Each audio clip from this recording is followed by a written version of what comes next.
Recently, I had someone that I'm close to share a dream that they had had. And in the dream, they were driving. They had had an accident and they'd sustained severe injuries.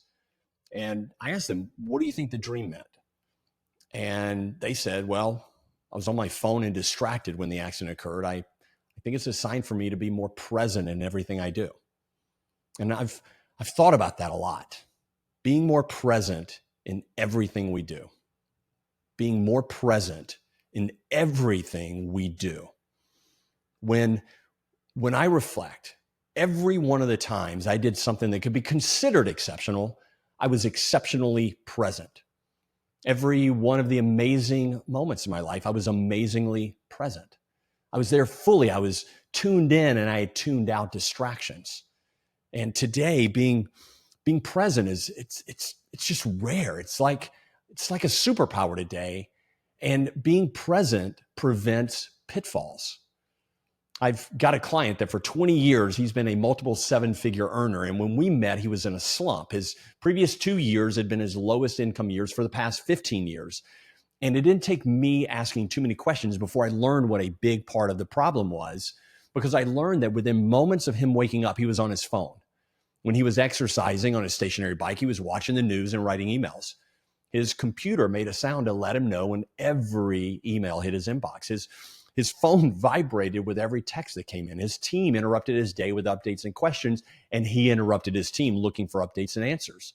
When he was on Zoom calls, he would read emails that came in. He didn't have think time, quiet time, or reflection time on his schedule.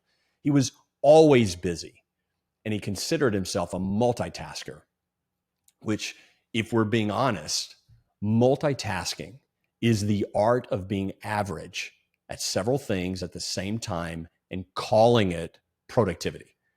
And look, some people can get away with it because it's easier to get away with it if your friends, your team, your clients are all multitaskers. Because if everyone around you is doing a lot of things average at the same time, then no one really notices. But this guy didn't have that luxury because 20 years ago, when he went from practicing law to being a financial advisor, he had key relationships with a couple of high-end law firms and a CPA firm. And they sent him their large estate planning clients. And he had sold hundreds of millions of dollars of life insurance. And for the past 2 years, those referrals had dried up because all it takes is running late for a few meetings, not following up on what you said a few times, dropping the ball with a few important clients, and you're no longer reliable, which means you're no longer referable. And he thought all he needed was better systems, processes, and task management, which he did. But systems, processes, and task management would only mask the symptoms. They wouldn't address the root cause, which was fragmented focus. Fragmented focus is a condition that comes from continually being derailed by distractions, doing multiple things at once, and being disconnected from mission, vision, values. So that causes a lack of clarity, reduced productivity, prevents presence, multiplies mistakes, dismantles discipline, decays determination, destroys depth, which are all contributing causes to the feelings of burnout, stress, worry, overwhelm, unworthiness. And this is a diagnosed problem for most entrepreneurs. The reason most entrepreneurs' business isn't where it could and should be is they're suffering from fragmented focus, and it is impossible to reach your full potential with fragmented focus. Now, there is good news. And the good news is there is a cure, and you can begin curing fragmented focus today by taking 3 steps. Step 1, turn off notifications.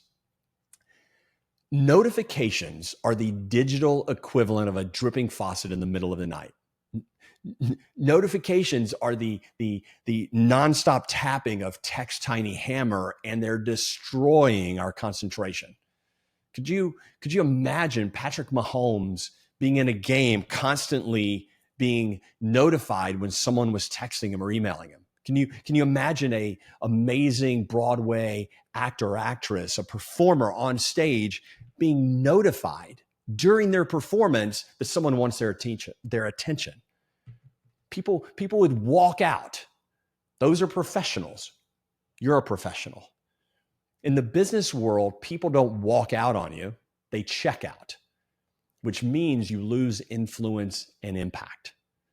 So step one is turn off notifications. Step two to defeating fragmented focus is schedule time to communicate.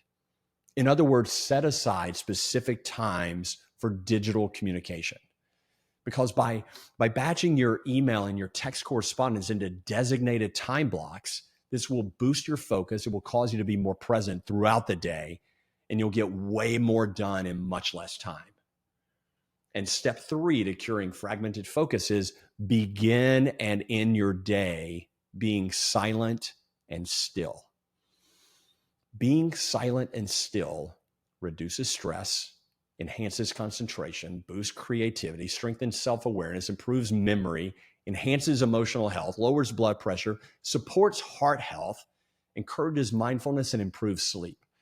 And if you could buy all that in a bottle, it would be the most popular pill on the planet. By taking just a few minutes every day to be silent and still, you start chipping away at the stranglehold that fragmented focus has on you. Now, you might be thinking, hey, Chuck, these steps seem too simple to tackle something as significant as the fragmented focus that I have. And what I found is the most profound changes usually begin with the most simple actions. It's typically not about overhauling your entire life overnight. It's about making intentional, consistent changes that compound over time. So a quick recap. Step one, silence the noise by turning off notifications. And just do not underestimate the power of interrupted focus. Do not underestimate the power of uninterrupted focus. This is all about reclaiming your mental space one notification at a time. Step two, schedule your communications by having specific time blocks on your calendar for emails, texts, DMs. You will be able to manage your inbox and manage your attention, which arguably our attention is our most precious resource because sadly today, most people have more time than they have attention. And step three, embrace silence and stillness. Start and end your day grounded in being fully present by sitting in silence and stillness. This is more than just a practice. It's a pathway. It's a pathway to profound focus, clarity, and presence. And by adopting these practices, you're not just curing fragmented focus, you're opening doors to a life of heightened clarity, productivity, and fulfillment by making more moments matter. So thanks for joining me today. Thanks for being here on this journey towards silencing the noise and reclaiming our presence. And if this was valuable for you, share it with someone who also might benefit from hearing these steps. I look forward to seeing you in the next video. Until then, stay focused, stay present, stay impactful.